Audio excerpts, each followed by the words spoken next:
बिस्मिल्लाहिर्रहमानिर्रहीम। अस्सलाम वालेकुम नाज़रीन, आप यूट्यूब चैनल देख रहे हैं। मैं इमरान खान हूँ। इससे पहले कि मैं जो पाकिस्तान के अंदर से जगह जगह ख़बरें आ रही हैं वो आपके साथ शेयर करूँ, सबसे पहले जो वज़ीरिस्तान से तस्वीर हम देख रहे हैं सोशल मीडिया पे, और ये मीर अली की तस्वीर है।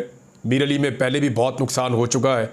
मुझे याद है आज से चंद साल पहले जब बहुत ज़बरदस्त ऑपरेशन चल रहे थे, उस वक्त मीर अली के बाज़ार में एक दफ़ा ऐसे भी हालात थे लड़ाई के दौरान के कोलेट्रल डैमेज में ख़वातीन और बच्चे बहुत बड़ी तादाद में शहीद हो गए थे, और उस पर मौलाना फजलुर रहमान समेत बाकी तमाम पॉलिटिकल पार्टीज़ ने भी आवाज़ उठाई थी, और बहुत बुरे हालात वज़ीरिस्तान ने देखे।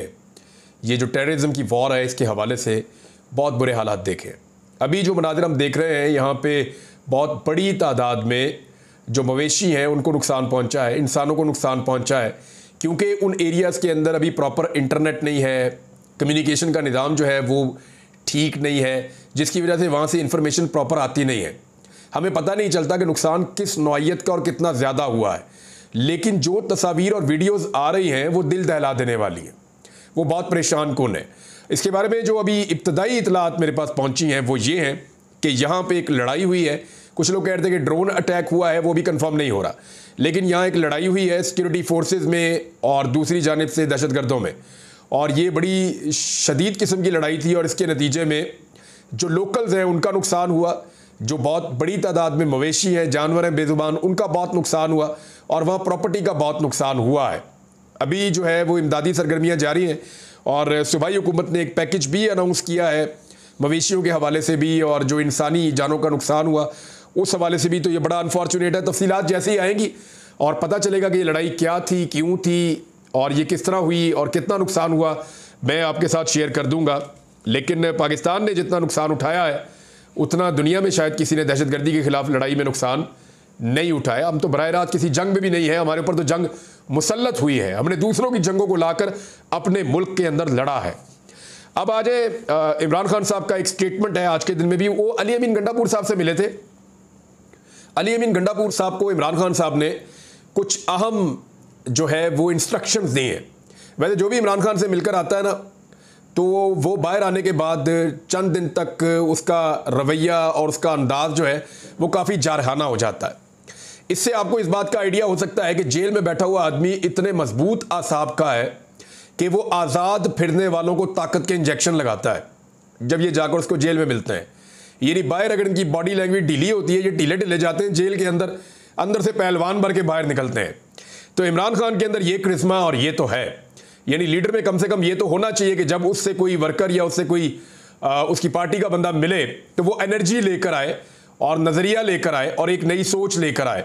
तो गंडापुर साहब ने बाहर आकर क्या कहा, क्या किया, वो मैं आपको बताता हूं, लेकिन पहले इमरान खान साहब का स्टेटमेंट। इमरान खान साहब अडियाला जेल में मीडिया से बातचीत कर रहे थे। उन्होंने बड़ा वाज़ेह ये कहा है कि काजी फायद ईसा आईनी तरमीम के बेनिफिशरी हैं, और आईनी तरमीम के हवाले से या उसके हवाले से जो जुड़े हुए केसेस हैं वो भी काजी फायद ईसा साहब सुन रहे हैं। ये भी बड़ी हैरत की बात है ना कि जो बेनिफिशरी हैं आईनी तरमीम के, वही आईनी तरमीम के बंदोबस्त के लिए जो केसेस हैं वो भी वही सुन रहे हैं, जिनमें एक केस 63A का भी है, खुद उसके सरबराह बने हुए हैं बेंच के काजी फायद ईसा साहब। तो अब आ जाए आप केस में हो क्या रहा है। काजी फायद ईसा आईनी तरमीम के बेनिफिशरी हैं जो इंसाफ नहीं होने दे रहे। इमरान खान साहब ने कहा कि सुप्रीम कोर्ट में कल से जो हो रहा है सबको पता चल गया है। ये क्या कर रहे हैं, ये सब गैंग ऑफ 3 को तौसीह देने के लिए किया जा रहा है। मुल्क का बेड़ा गर्क तो उन्होंने कर लिया, अब सुप्रीम कोर्ट को भी तबाह कर रहे हैं। गैंग ऑफ 3 की तौसीह की वजह से सारा मुल्क दांव पर लगा हुआ है। इमरान खान ने कहा कि यहाँ सारे फैसले लिखे हुए आते हैं, जजेस आकर सुना देते हैं। ये चाहते हैं कि सुप्रीम कोर्ट और हाई कोर्ट के जजेस भी ताबे हो जाएं। हाई कोर्ट के जजेस पर दबाव डाला जा रहा है। हुकूमत सारी अदलिया को तबाह करने पर लगी हुई है। इलेक्शन फ्रॉड को कवर करने के लिए इनको अपने जजेस चाहिए। इमरान खान का कहना था कि 8 फरवरी के इंतखाबात को पूरी दुनिया ने फ्रॉड इलेक्शन कहा। एक मरतबा भी काजी फायद ईसा ने यह नहीं कहा कि हमारी खवातीन और कारकुनान जो जेलों में हैं उनके साथ क्या हो रहा है। 9 मई वाकयात में उन्होंने आग लगाई। ISPR जवाब दे कि CCTV फुटेजेस कहाँ गई। ये चाहते हैं कि PTI किसी भी तरह से ऊपर ना आए। मीडिया से बात करते हुए इमरान खान ने कहा कि हमें कोई भी जलसा नहीं करने दिया जा रहा। चीफ जस्टिस का ये काम होता है कि वो बुनियादी हुकूक का तहफ़्फ़ुज़ करे। गर्मियों का जलसा भी क्या 6 बजे ख़त्म हो जाता है? यानी गर्मियों में तो 6 बजे शाम होती है। सारी कौम को पता है कि क्या हो रहा है। कल से जो हो रहा है इससे वाज़ेह है कि चीफ जस्टिस और चीफ इलेक्शन कमिश्नर मिले हुए हैं। इमरान खान ने कहा कि सुप्रीम कोर्ट और मईशत समेत पूरा निज़ाम डोल रहा है। चीफ इलेक्शन कमिश्नर को पता है कि इस पर आर्टिकल 6 लगेगा, इसीलिए इलेक्शन फ्रॉड को दबाया जा रहा है। चीफ जस्टिस भी इलेक्शन फ्रॉड का मामला चीफ इलेक्शन कमिश्नर के पास भिजवा देता है। सबसे ज़्यादा धांधली ज़्यादा इलेक्शन की तारीफ चीफ जस्टिस करता है। थर्ड अंपायर सबको कंट्रोल कर रहा है, वो इनकी टीम का कैप्टन है। इनका मकसद ये है कि फ्रॉड सामने ना आ जाए और पीटीआई ऊपर ना आ जाए। इमरान खान ने कहा कि पीटीआई के डर से सुप्रीम कोर्ट और जमहूरियत को तबाह किया जा रहा है। आज जजेस को धमकियां मिल रही हैं क्योंकि काजी फायद ईसा नहीं सुनता। वो इसलिए नहीं सुन रहा क्योंकि काजी इनका हिस्सा है। इस्लामाबाद हाई कोर्ट के जजेस ने जो कहा था, इस पर चीफ जस्टिस ने क्या किया? उन्होंने कहा कि रावलपिंडी में जलसे की इजाज़त ना दी गई तो एहतजाज करेंगे। अगले चीफ जस्टिस की तकर्री का ऐलान किया जाए। जस्टिस मंसूर अली शाह को मुकम्मल बैक करते हैं। इस वक्त याह्या खान पार्ट 2 हुकूमत है। अच्छा, मंसूर अली शाह साहब के बारे में मैं आपको ये बता देता हूँ कि उनके बारे में ना सोशल मीडिया पे एक नोटिफिकेशन आया। अब रोज़ाना बहुत सारी सच्ची झूठी चीज़ें सोशल मीडिया पे आती हैं, तो ये एक फेक नोटिफिकेशन था, सोशल मीडिया पे आया, वायरल हो गया। लेकिन आप देखें फौरी तौर पे पाकिस्तान की वजारत इत्तलात और पाकिस्तान की वजारत कानून दोनों ने इसके ऊपर रद्द अमल देकर ये कहा जी नहीं, ये फेक है, ये सही नहीं है, हमने कोई नोटिफिकेशन अभी जारी नहीं किया। इसका मतलब क्या है? इसका मतलब यह है कि वो ये बताना चाहते हैं कि हम जस्टिस मंसूर अली शाह साहब का कोई नोटिफिकेशन जारी करने का फिलहाल कोई इरादा नहीं रखते। दिखाई तो ये दे रहा है, लेकिन अगर वकला की तहरीक खड़ी हो गई और पब्लिक खड़ी हो गई साथ, और अदलिया ने अंगड़ाई ले ली और अपनी स्पेस को रीगेन करने का सोच लिया, तो इनको नोटिफिकेशन जो है ना वो सूली पे टंग पे इनको देना पड़ेगा। इनको नोटिफिकेशन हर हाल में करना पड़ेगा। इमरान खान साहब ने कहा कि इस वक्त याह्या खान पार्ट 2 हुकूमत है। मशरकी पाकिस्तान के लोग पाकिस्तान को छोड़ना नहीं चाहते थे, वो लोग हुकूक चाहते थे। ताकत का इस्तेमाल करके इन्हें अलहदगी की जानिब धकेल दिया गया। याह्या खान ने अपनी ताकत के लिए जीती हुई जमात को इक़्तिदार नहीं दिया। इमरान खान ने मजीद कहा कि आईनी अदालत का मकसद सुप्रीम कोर्ट के चीफ जस्टिस की पावर को ख़त्म करना है। ये बहुत इंपॉर्टेंट नुक्ता है। मैंने कल भी आपको कहा था कि चीफ जस्टिस सुप्रीम कोर्ट जो है वो बिल्कुल फारिग हो जाएंगे, टुथलेस, उनका कोई काम नहीं होगा। सारी ताकत आईनी अदालत के पास चली जाएगी और जूनियर जजेस उस ताकत को एंजॉय करेंगे और सीनियर जजेस क्या उनके मातहत आ जाएंगे। ये बड़ा सीरियस इशू उठने वाला है। आईनी अदालत का मकसद सुप्रीम कोर्ट के चीफ जस्टिस की पावर खत्म करना है। इमरान खान ने कहा सुप्रीम कोर्ट के चीफ जस्टिस की पावर को खत्म करके काजी फायद ईसा को आईनी कोर्ट में बिठाना चाहते हैं। काजी फायद ईसा आईनी तरमीम के बेनिफिशरी हैं। काजी फायद ईसा इंसाफ होने नहीं दे रहे, उन्होंने हमारा इंतखाबी निशान तक ले लिया था। अभी पाकिस्तान तरीके इंसाफ के और कुछ और सेनेटर्स के नाम आ रहे हैं कि वो जैसे ही 63A के ऊपर काजी फायद ईसा साहब, देखें ना, गौर करें आप, 63A में क्या है ये आपने याद रखना है कि कोई भी पॉलिटिकल पार्टी का जो मेंबर है वो अपनी पार्टी की मर्जी के खिलाफ लोटा बन के या फ्लोर क्रॉसिंग करके वोट नहीं डाल सकता। ये आईने पाकिस्तान में लिखा हुआ है। अगर वो वोट डालेगा उसकी सीट भी चली जाएगी और वोट गिनती में भी नहीं आएगा। ये सुप्रीम कोर्ट ने उसकी तशरीह की हुई है। अब ये सुप्रीम कोर्ट से दोबारा तशरीह करवाना चाहते हैं आर्टिकल 63A के हवाले से। काजी साहब ने अपनी सरबराही में एक बेंच बना लिया है। 30 सितंबर को वो ये केस सुनने जा रहे हैं।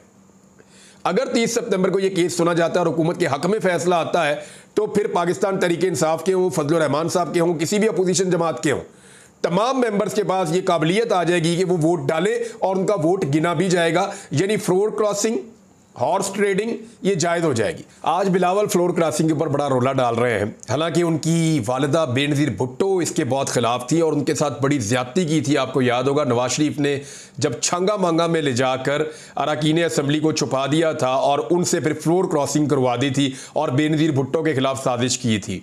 आज बिलावल उसी नवाज शरीफ का साथ देकर और आसिफ जरदारी उसी नवाज शरीफ का साथ देकर जैसी ज़्यादती नवाज शरीफ ने बेनज़ीर के साथ की थी वही ज़्यादती इस वक्त पाकिस्तान के साथ दोबारा करना चाहते हैं। तो ये इन्होंने सीखा है सियासत के अंदर। तो फ्लोर क्रॉसिंग जो है वो ये इसकी कोशिश की जाएगी। एक और चीज़ जो अलीमा खान साहिबा ने कही और वो बहुत इंपॉर्टेंट है, उन्होंने बड़ा सिंप्लीफाई कर दिया इस सारे मामले को। ये आईनी तरमीम हो क्यों रही है? उन्होंने सादा सादा कहा कि आईनी तरमीम इसलिए हो रही है कि 9 मई और 8 फरवरी के जो असल मुजरिम हैं उन्हें बचाया जा सके और तौसीह दी जा सके। ये आप जुमले पे गौर कर ले, इसके अंदर पूरी कहानी है, इससे ज़्यादा बोलने की ज़रूरत भी नहीं है। उन्होंने कहा जी कि 9 मई और 8 फरवरी के असल मुजरिमों को तौसीह देने के लिए ये की जा रही है आईनी तरमीम। ये हो गया, उन्होंने सिंपल कर दिया इसको। अली अमीन गंडापुर साहब को इमरान खान साहब ने कुछ इंस्ट्रक्शन दी हैं, वो मैं आपको बता देता हूँ। और जो रिपोर्ट हुआ वो ये है कि इमरान खान साहब ने अली अमीन गंडापुर साहब के साथ एक लंबे अरसे के बाद मुलाकात की। बीच में उनकी मुलाकात नहीं हो पा रही थी। जब इमरान खान साहब ने यह कहा कि एस्टेब्लिशमेंट के साथ कोई मुज़ाकरात नहीं करेगा, जब पार्लियामेंट हाउस के अंदर छापा मार के, जब सानिया हुआ था 9 सितंबर का, पार्लियामेंट हाउस के अंदर छापा मारा गया था, अंदर से एमएनए इसको नकाबपोश उठाकर अगवा करके ले गए थे, तो उस हवाले से इमरान खान साहब ने कहा था कि अब एस्टेब्लिशमेंट से हम कोई बात नहीं करेंगे, जब अली अमीन गंडापुर साहब भी कई घंटों के लिए लापता हो गए थे। तो इमरान खान साहब ने अली अमीन गंडापुर साहब से मुलाकात में उन्हें ये बराह रास्त हदायत जारी कर दी है कि अब आपने एस्टेब्लिशमेंट के साथ कोई मुज़ाकरात नहीं करने, कोई बातचीत नहीं करनी। इस वक्त अब आपने, इमरान खान साहब ने कहा अली अमीन गंडापुर साहब को कि अब आपने एस्टेब्लिशमेंट के साथ कोई मुज़ाकरात नहीं करने, कोई बातचीत नहीं करनी। ज़राए के मुताबिक इमरान खान साहब ने कहा कि इस वक्त एहतजाजी तहरीक के अलावा कोई दूसरा रास्ता मौजूद नहीं है। चाहे खैबर पख्तूनख्वा में हुकूमत ख़त्म हो जाए, चाहे खैबर पख्तूनख्वा में ये गवर्नर राज लगा दें, कश्तियाँ जलाकर आएँ, आईनी तरमीम के खिलाफ एहतजाजी तहरीक को लीड करना है। अली अमीन गंडापुर के कंधों पे बहुत भारी जिम्मेदारी इमरान खान साहब ने डाल दी है। इमरान खान साहब ने ही पहले अली अमीन गंडापुर का नाम दिया था कि एस्टेब्लिशमेंट से अगर मुज़ाकरात होंगे तो अली अमीन गंडापुर लीड करेंगे। अब वो ये कह रहे हैं मुज़ाकरात कोई नहीं, तहरीक चलाओ फुल दबा के, और जो तहरीक चलानी है उसमें अली अमीन गंडापुर ही लीड करेंगे, और बहुत भारी जिम्मेदारी उनके कंधों पर डाली है। पाकिस्तानियों की जिम्मेदारी है, हर पाकिस्तानी की। अगर आइन में तरमीम हो जाती है और पाकिस्तान की अदलिया को यरगमाल बना लिया जाता है तो पाकिस्तान में फिर इंसाफ नाम की कोई चीज़ नहीं होगी।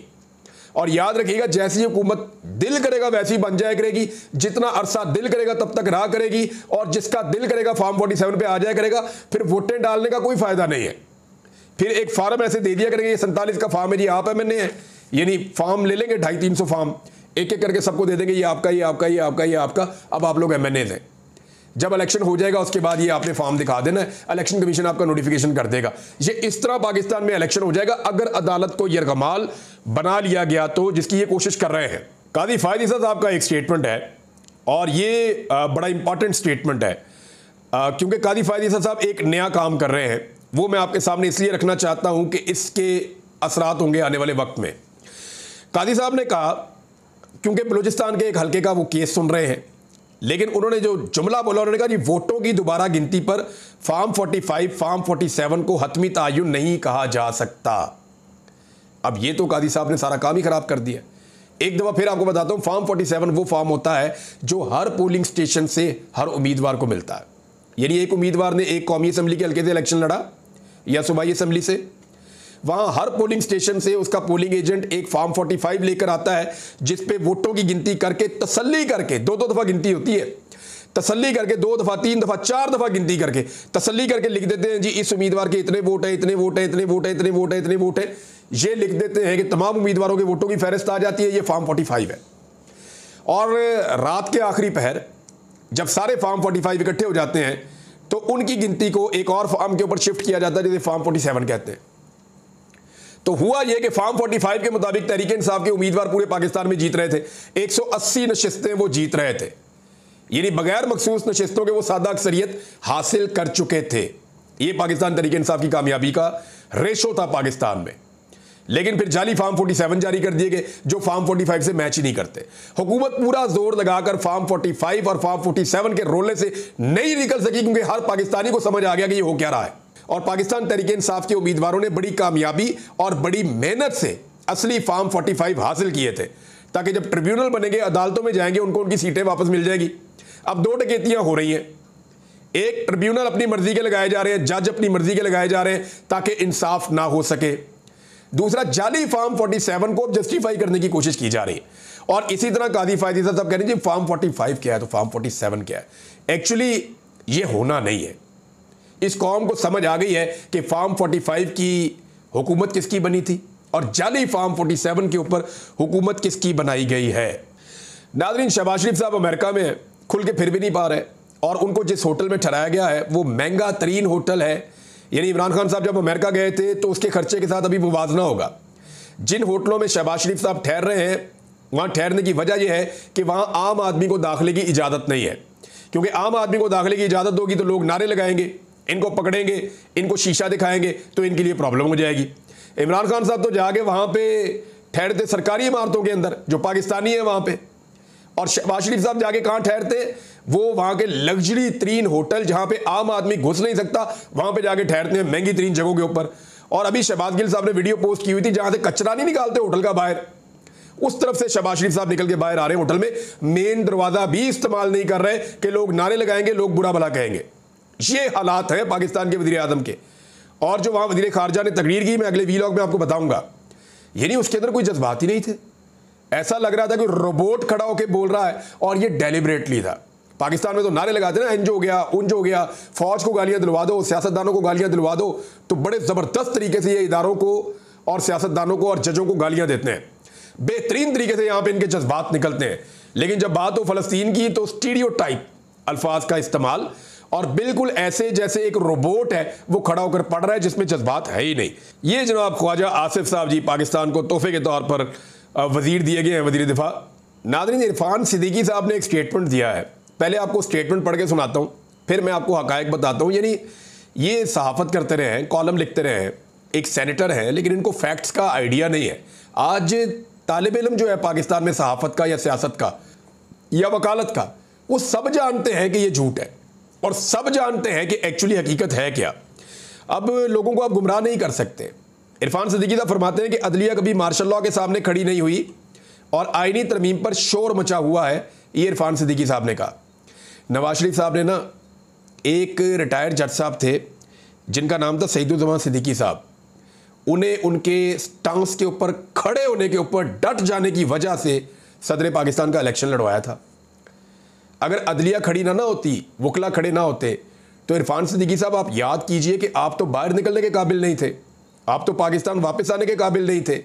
ये तो वकला ने और अदलिया ने तहरीक चलाई जिसके पीछे छुप कर आपने अपने अज़ाइम पूरे किए।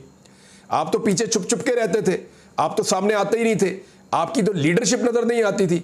वो तो सिर्फ ये करते थे कि जनाब आपको फंड बता दें, वो हम आपको दे देते हैं थोड़ा बहुत, तो वकला तहरीक चलाएं। तो वकला तहरीक में आपने फंडिंग ज़रूर की थी, लेकिन आप पीछे छुप कर कार्रवाई करते थे, आपके तो बंदे भी नज़र नहीं आते थे।